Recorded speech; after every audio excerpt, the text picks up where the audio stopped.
à toutes et à tous, je suis très heureuse de vous retrouver pour cette nouvelle édition de Business Africa. Cette semaine, dans votre magazine de l'économie et de l'entreprise, nous parlons des défis pour la biodiversité, mais aussi de l'impact des élections au Botswana et au Mozambique.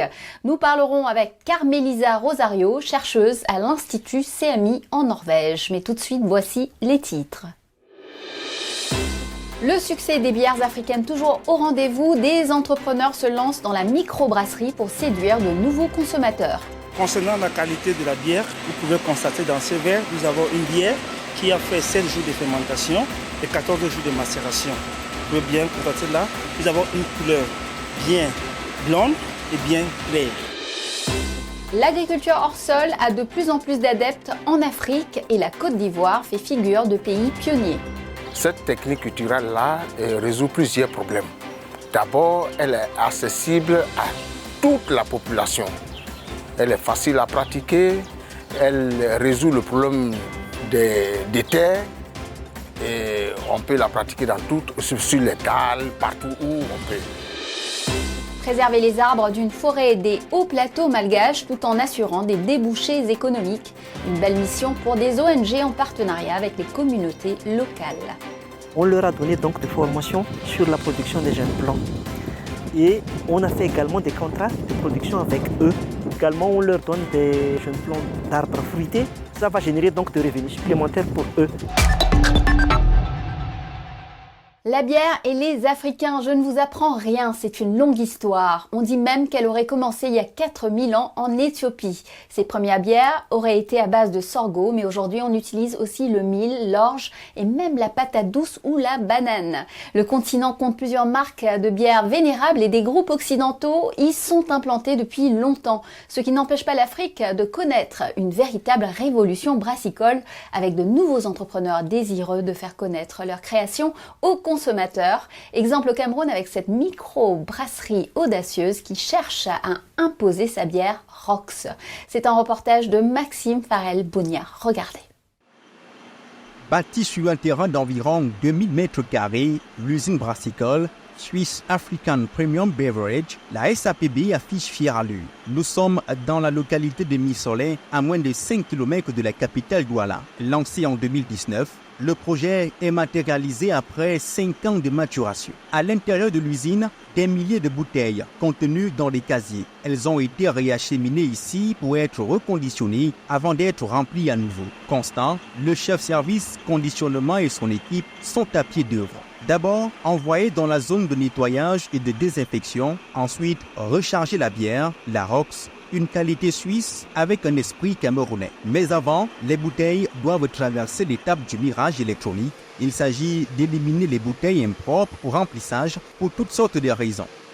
Arrivé au niveau de la sutureuse, il y a 3 machines en un. Quand on dit sutureuse, il y a 3 machines.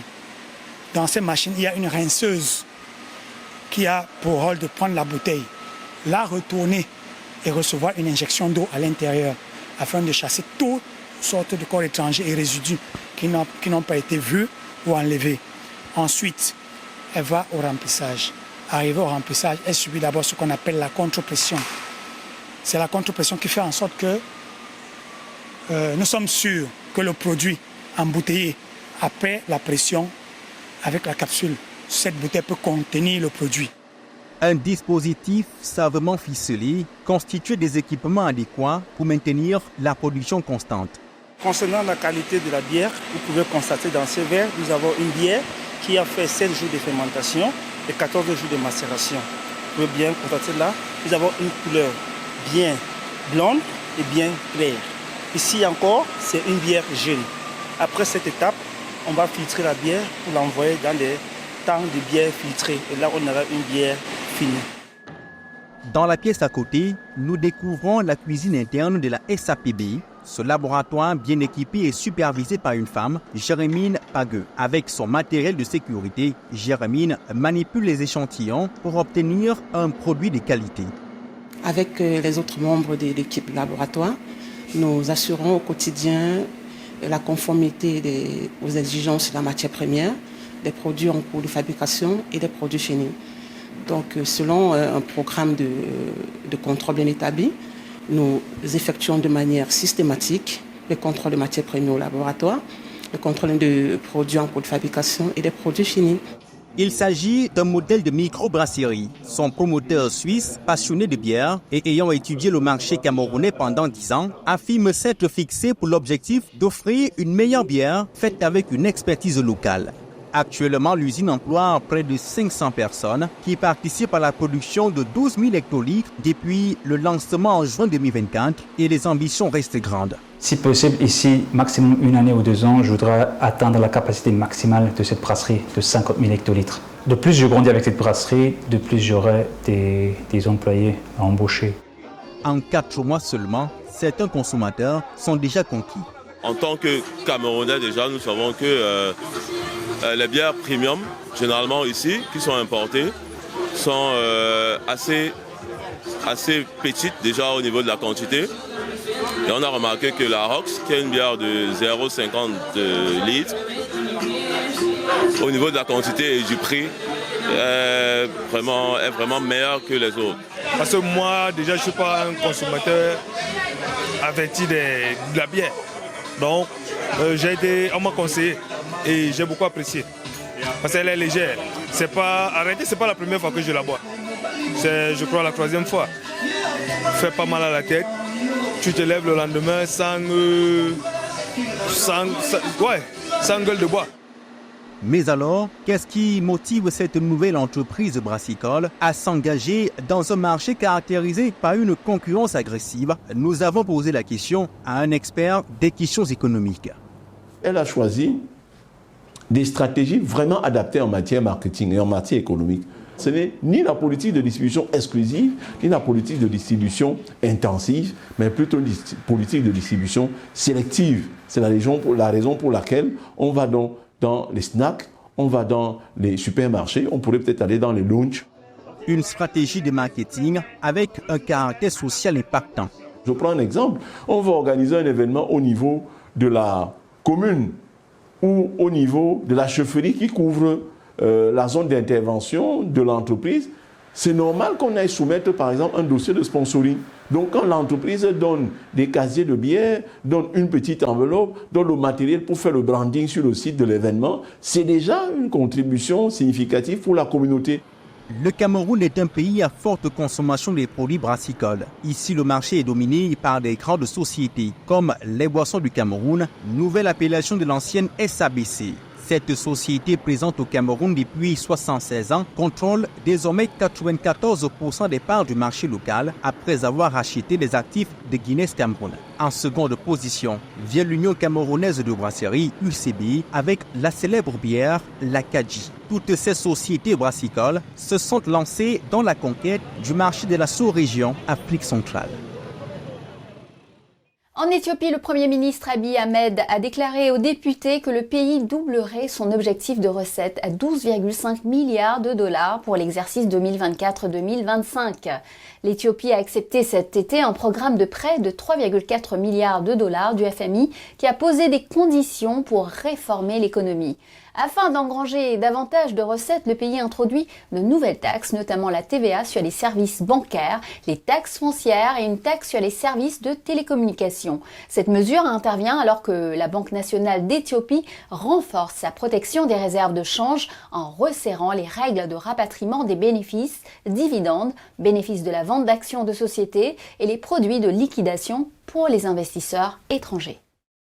En Afrique du Sud, les investisseurs sont déçus par de nouvelles données économiques. Elles montrent que les déficits budgétaires devraient se creuser jusqu'à 5% du produit intérieur brut au cours de l'année jusqu'en mars.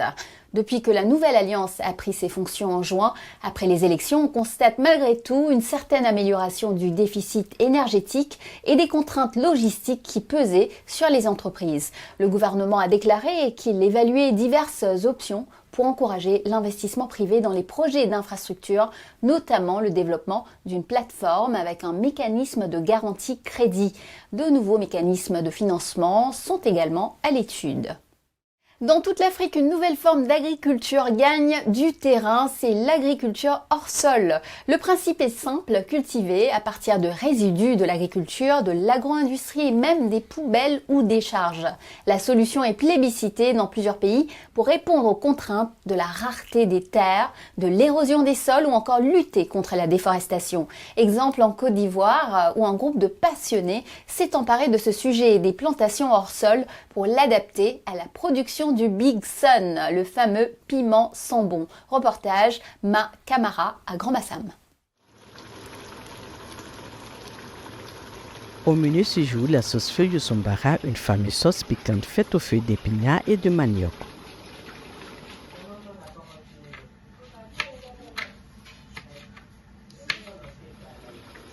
Ce piment, c'est le Big Sun. On le surnomme le piment sambon.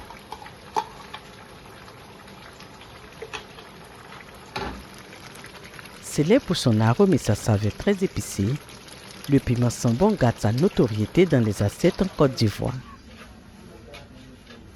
C'est le piment sambon. En Côte d'Ivoire, ici, on ne peut pas faire de la cuisine sans le piment sambon. En tout cas, c'est un piment pour relever le goût et en même temps parfumer la sauce. Le piment sambon, presque tous les Ivoiriens l'utilisent malgré le prix élevé et son difficile approvisionnement sur le marché.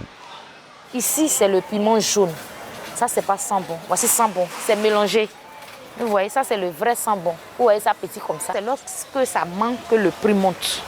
Le seau, ça dépend. Il y a des seaux de 10 000, il y a des seaux de 8 000, il y a des seaux de 12 000. Souvent, même le seau va jusqu'à 15 000, 20 000 même le seau. Au fur et à mesure que le prix monte, le prix du seau aussi monte. Alors, comment faire pour que cet ingrédient très sollicité puisse être à la portée de tous et à moins de coût? Première prison de la Côte d'Ivoire, dans le temps. Valoriser cette prison coloniale en ferme agricole, c'est la vocation de ces enseignants dans la ville balnéaire de Grand-Bassam. Des piments plantés dans des sacs. Ici, les fruits poussent hors du sol. Objectif, vulgariser cette technique afin d'obtenir l'autosuffisance en matière de vivrier en Côte d'Ivoire, notamment le piment sambon. Dans le temps, l'espace était réservé aux prisonniers de faire un champ pour se nourrir. Mais ce n'est pas de la même manière que nous procédons. Eux faire du plein terre. C'était très épuisant, assez d'efforts. L'initiateur de cette technique, c'est lui, Justin King. Il nous explique la motivation de son système de culture éco-responsable pratiqué à partir de matériel récupéré dans des poubelles ou des charges de la ville. Ici, pas besoin de terre fertile. Les bénéfices, un planteur qui n'a pas à s'accroupir, un fruit qui ne pourrit pas au contact du sol et une économie d'eau. Cette technique culturelle-là résout plusieurs problèmes.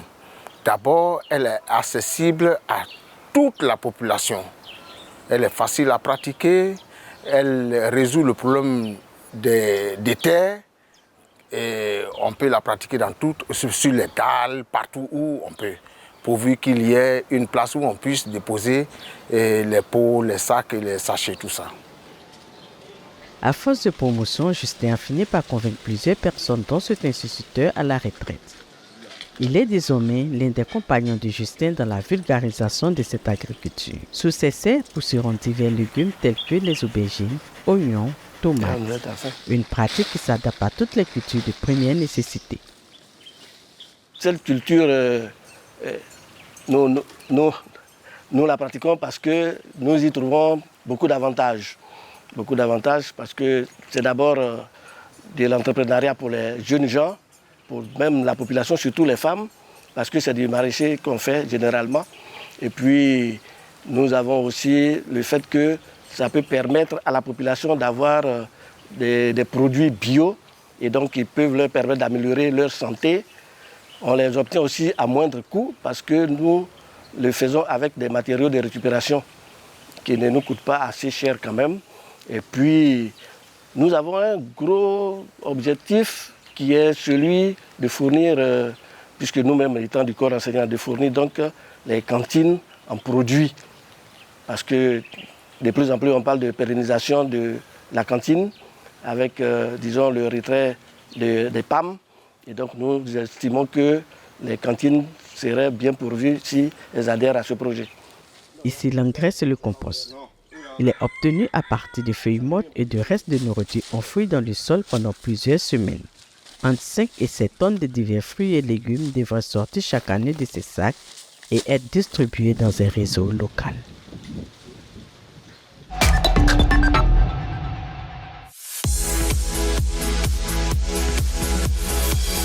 Envie de faire rayonner votre entreprise en Afrique et en Europe ? Augmentez votre visibilité avec Fréquence Business grâce à notre réseau de chaînes de télévision nationales dans plus de 40 pays. Chaque semaine, plus d'une centaine de diffusions à travers l'Afrique, l'océan Indien et l'Europe. Ne manquez pas cette opportunité unique. Alors n'hésitez pas, contactez-nous dès maintenant.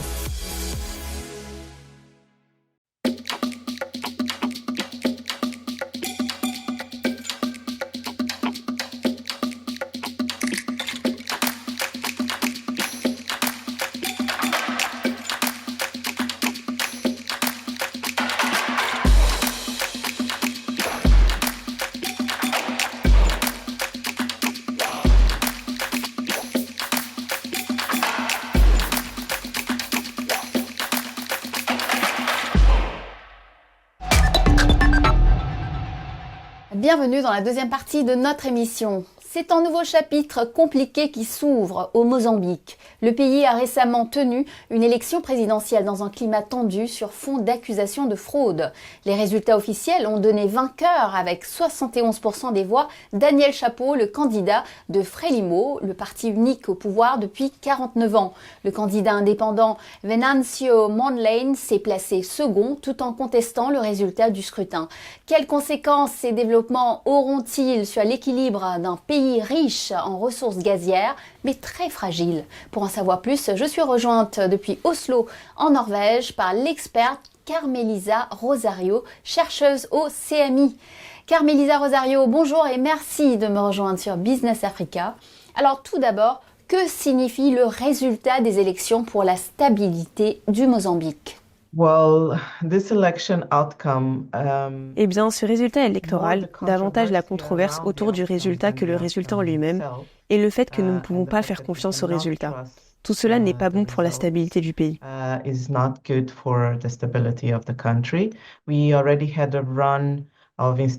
Nous avons déjà connu une période d'instabilité l'année dernière. Ce n'est donc pas surprenant. Mais les gens sont dans la rue. Ils continueront à être dans la rue, comme cela semble être le cas pour l'instant, jusqu'à ce qu'un résultat satisfaisant soit obtenu.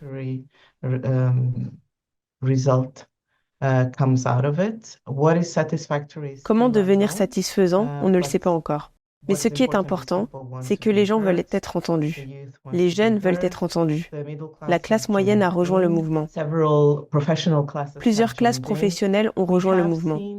Nous avons constaté une certaine marge de manœuvre et un changement dans l'attitude de la police. Mais cela est vraiment une affaire de classe sociale. Ils ont ainsi fait preuve de retenue envers certaines classes moyennes, mais ils ont été très violents envers les classes les plus vulnérables dans les zones rurales. Et comme nous avons une interdiction ou une restriction d'accès à Internet, il est très difficile de savoir exactement ce qui se passe. Mais les médecins et les avocats rapportent ce qui se passe et apportent leur soutien. Nous avons donc des informations qui sortent. Quels sont actuellement les principaux obstacles à la croissance économique? Alors, il est intéressant de noter qu'avant la découverte du gaz ou l'annonce officielle de son ampleur, nous étions sur la voie de la croissance.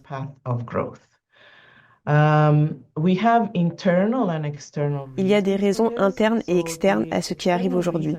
La première raison externe est la récession mondiale. Et bien sûr, le Mozambique, en tant que pays vulnérable, a été touché. La deuxième raison est probablement due au boom économique provoqué par ces découvertes qui a créé l'illusion que nous aurions de quoi rembourser nos dettes et nous nous sommes trouvés gravement endettés.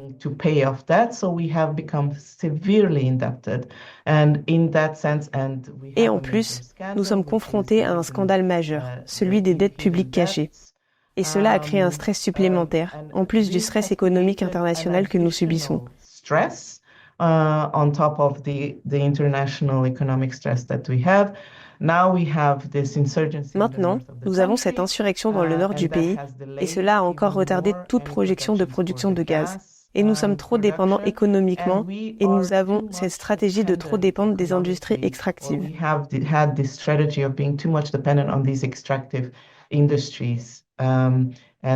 Et bien sûr, ce n'est pas bon pour l'économie. Nous importons tout. Nous produisons très peu. Cette stratégie ne fonctionne donc pas vraiment pour notre croissance et notre développement. Mais alors, quelle devrait être la voie à suivre pour le pays? Une industrialisation plus développée? On ne peut pas dire que le Mozambique ne soit pas industrialisé. C'est plutôt un pays qui a été désindustrialisé. Les changements structurels ont vraiment fait des ravages dans notre économie. Et cela a en partie détruit les industries que nous avions déjà. L'industrialisation est donc importante, bien sûr, mais l'une des choses affirmées par les économistes souvent est l'importance de développer une industrie agricole dans notre pays.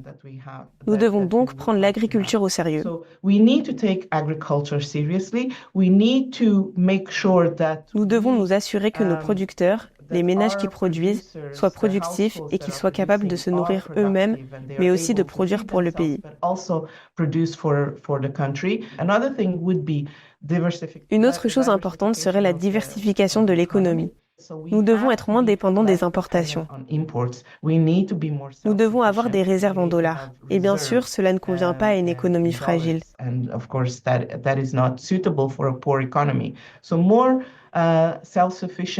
Donc, plus d'autosuffisance, moins d'importations et bien sûr, continuer à exporter et ne pas dépendre de ces industries extractives. Surtout, faire en sorte que ces industries fonctionnent mieux pour nous.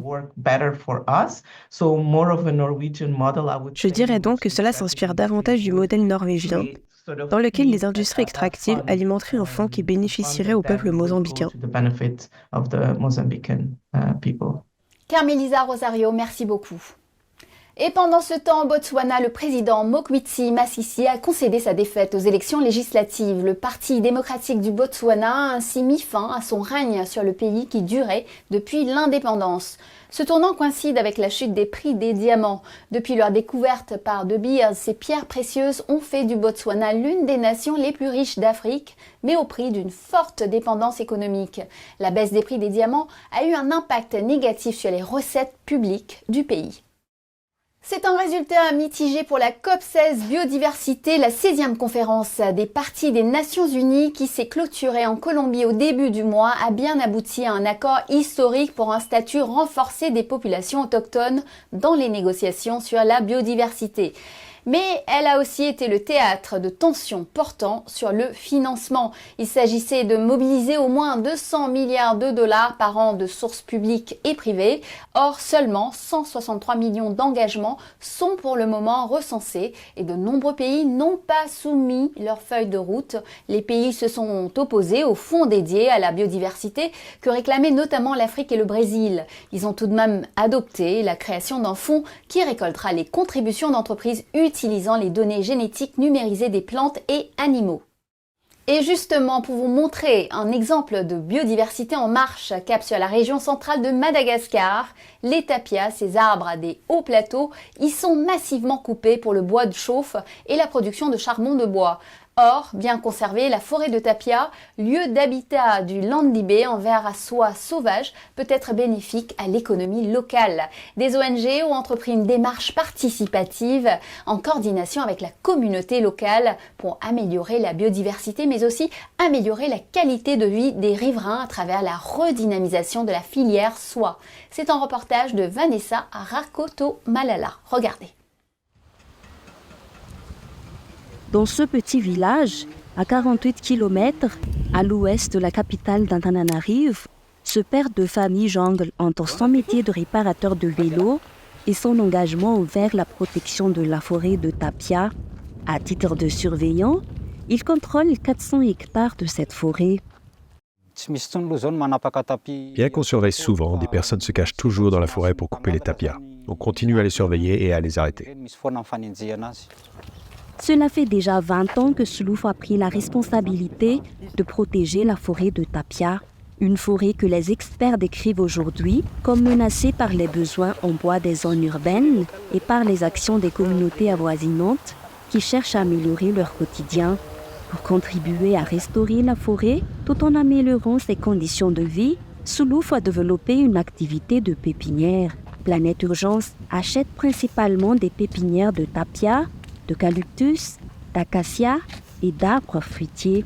Des associations, des églises et les citoyens locaux constituent également des clients, surtout pendant les périodes de reboisement où la demande reste forte.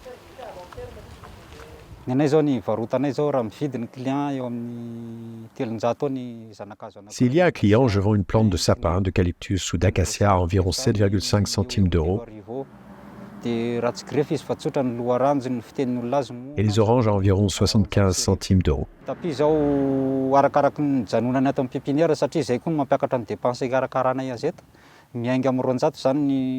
Quant au tapia, son prix varie entre 5 et 30 centimes d'euros et cela nous aide beaucoup.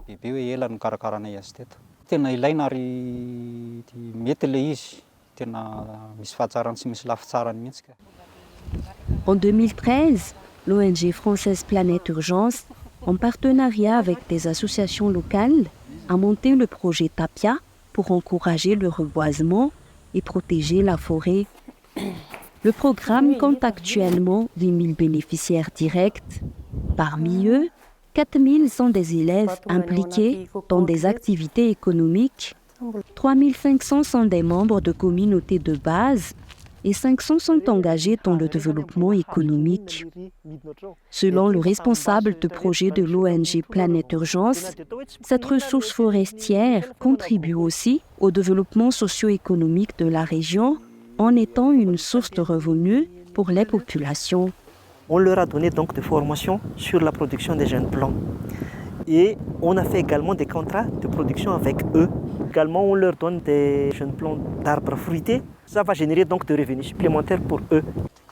Ces arbres endémiques, caractérisés par leur écorce épaisse, constituent l'habitat du lindebé, un ver à soie sauvage, se nourrissant principalement de leurs feuilles.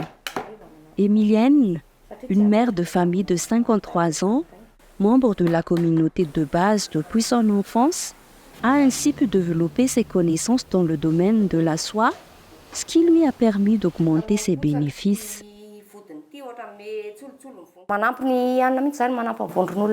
Ce projet est vraiment utile pour la communauté.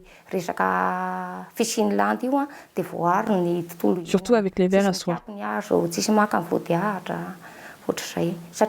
Ça garde la forêt de tapia en bon état, car c'est là que ces vers vivent. Par exemple, une écharpe en soie peut coûter entre 6 et 10 euros. En 2023, l'ONG Planète Urgence, avec les communautés de base, a planté 111 000 arbres de tapia et 85 800 arbres fruitiers dans le cadre de ces activités. On veut vraiment appuyer et reverdir, apporter tous nos efforts pour reverdir, mais impliquer les communautés dès la base pour que ce soit eux les acteurs principaux et les gestionnaires de ces ressources naturelles. Les forêts de tapia représentent les seules forêts primaires des hauts plateaux de Madagascar. Couvrant 131 000 hectares dans le pays, il est dans la politique de l'État de les transformer en aires protégées afin de préserver ce patrimoine naturel. Ce processus est actuellement en phase finale. Voilà, Business Africa, c'est fini pour aujourd'hui. Je vous retrouve la semaine prochaine, même chaîne, même heure pour Initiative Africa. Nous recevrons la réalisatrice franco-sénégalaise Mati Diop. En attendant, vous pouvez revoir cette émission sur notre site web africaonair.com et nous suivre sur nos réseaux sociaux. N'hésitez pas à liker, partager et commenter en utilisant le hashtag Business Africa. Bonne semaine à tous et à la semaine prochaine.